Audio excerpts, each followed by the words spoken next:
Hi hello all good morning. Lunch பாக்ஸ்க்கு என்ன pack பண்ண பார்க்கலாமா? இன்றைக்கி மண்டே, அதனால பிளான் பண்ண மாதிரி கோக்னட் ரைஸும் வெண்டைக்காய் ஃப்ரை பண்ணிடலான்னு சொல்லிட்டு ரொம்ப பொடிசாக கட் பண்ணி ஜஸ்ட்டு வெறும் தாளிப்பு கடலைப்பருப்பு போட்டு தாளிப்பு பண்ணி முடிச்சிட்டா சூப்பராக இருக்கும். அது கொஞ்சம் கூட தண்ணி இல்லாமல் தண்ணி ஊற்றாமல் செஞ்சோம்னா இன்னும் நல்லா வரும்னு சொல்லிட்டு அப்படியே ட்ரையாக லைட்டாக சால்ட் மட்டும் போட்டு வதக்கிடுவேன். மிளகாத்தூள் போடலை, கிட்ஸ் லஞ்ச் பாக்ஸ் தரதுனால.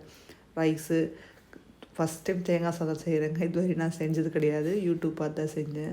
சோம்பு, சீரகம், கடுகு எல்லாம் போட்டு கடலைப்பருப்பு போட்டு வெங்காயம், பச்சை மிளகா, தேங்காய் துருவின தேங்காய் துருவத்துக்கு டைம் இல்லைன்றதால மிக்சியில் போட்டு ஒரு விட்டுட்டு அதை அரைச்சி போட்டுட்டு முடிச்சாச்சு தேங்காய் சாதம். அதுக்கப்புறம் சாதம் கொஞ்சம் ஆற வச்சு கடலை விட்டு வச்சு கொடுத்தாச்சு.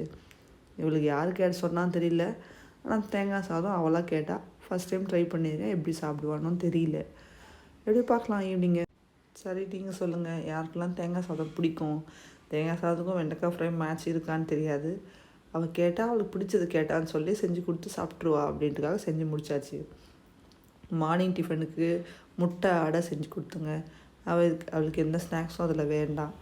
முட்டை அடை எப்படி செய்யணும்னு சொல்லியிருந்தோம், தனியாக ரெசிபி வேணால் ஷேர் பண்ணுறேன். வழக்கம் போல் ஹஸ்பண்ட் நான் பாப்பாவை ரெடி பண்ண போகிறதுக்குள்ளே லஞ்ச் பாக்ஸ்லாம் பேக் பண்ணி சூப்பராக ரெடி பண்ணி வச்சிட்டாரு. இந்த 1 வீக் வீடியோ ஷார்ட்ஸ் எல்லாம் போட்டதுக்கு நிறைய சப்போர்ட் பண்ணிக்கிறீங்க. நல்லா அகெயின் வீடியோஸ் போடுறதுக்கும் கொஞ்சம் என்கரேஜ் பண்ண மாதிரி இருக்குது. Thank you for supporting us. இந்த முட்டை அப்பவும் ஒன்று தாங்க போட்டேன், அதுவே அவளுக்கு ரொம்ப ஃபில்லிங் ஆகிடும். ரொம்ப விரும்பியும் சாப்பிடுவா அதை. அதனால அந்த ஒரு ஆப்பம் பாதி சாப்பிட்டா அது வரையும் போதும்னு சொல்லிட்டு முடிச்சு அமுச்சாச்சுங்க. முட்டை ஆப்பத்துக்கான ரெசிபி வேணும்னா சொல்லுங்கள், நான் நெக்ஸ்ட் வீடியோவில் எப்போவாச்சும் ஷேர் பண்ணுறேன். இது மார்னிங் ஈஸியாக இருக்கும் செஞ்சு முடிக்கிறதுக்கு. இட்லி மாவு இருந்தால் போதும்ன்ற மாதிரி முடிஞ்சிடும். லைட் பேன் கேக் மாதிரி வரும், ஆனால் சேவரி டைப்பில் இருக்கும். அவ்வளோதாங்க வித்தியாசம், வேறு எதுவும் கிடையாது. சரி, முட்டை அப்பத்தை செஞ்சு கொடுத்தா அவளால் முடிஞ்ச பாதி சாப்பிட்டு போயிட்டா. தேங்க்ஸ் ஃபார் வாட்சிங். Keep supporting me. பை.